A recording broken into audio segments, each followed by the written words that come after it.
عرض کروں، ایک شخص نے سیدنا امام، میرے امام آپ کے امام، میرے شیخ آپ کے شیخ، چشتیوں کے شیخ، فریدیوں کے شیخ حضرت خواجہ نظام الدین اولیاء محبوب الہی پاک دلی رحمت اللہ تعالی علیہ آپ سے پوچھا تھا حضور ذرا مجھے زکوٰۃ کا مسئلہ کو بتا دیں، ایک بندے پر کتنی زکوٰۃ واجب ہے؟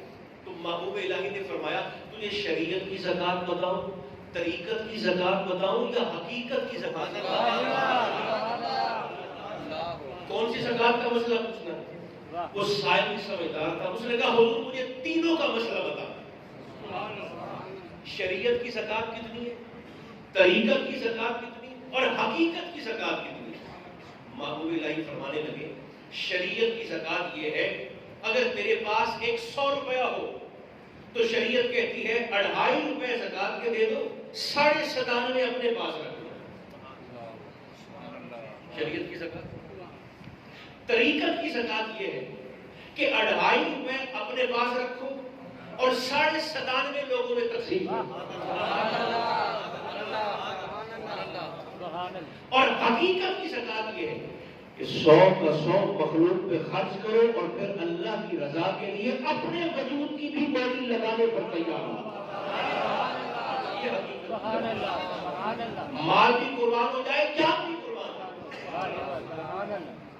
سائل کہنے لگا حضور شریعت اور طریقت کی زکوٰۃ کی تو سمجھ آ گئی، یہ حضور حقیقت کی زکوٰۃ کی سمجھ نہیں آئی، کوئی مثال ارشاد فرمائی۔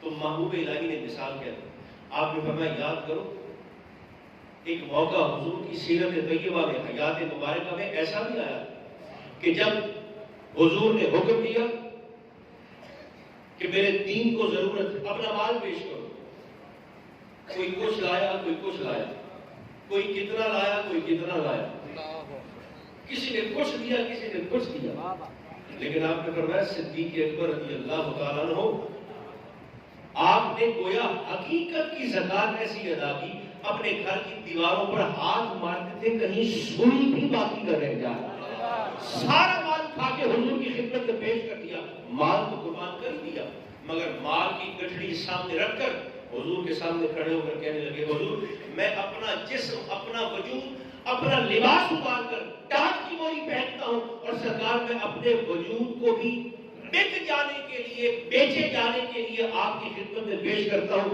مجھے بیچ کر جو پیسہ حضور وصول ہو میں آپ کو مختار بناتا ہوں، صدیق اکبر کو بیچ کر میرا بکا ہوا پیسہ حضور وہ بھی شریعت اسلامیہ پر لگا دیا۔ یہ حقیقت کی زکوٰۃ، یہ زکوٰۃ حقیقت۔ روزہ کیا ہے؟ زکوٰۃ الجسد، جسم کی زکوٰۃ۔ ایک مثال مجھے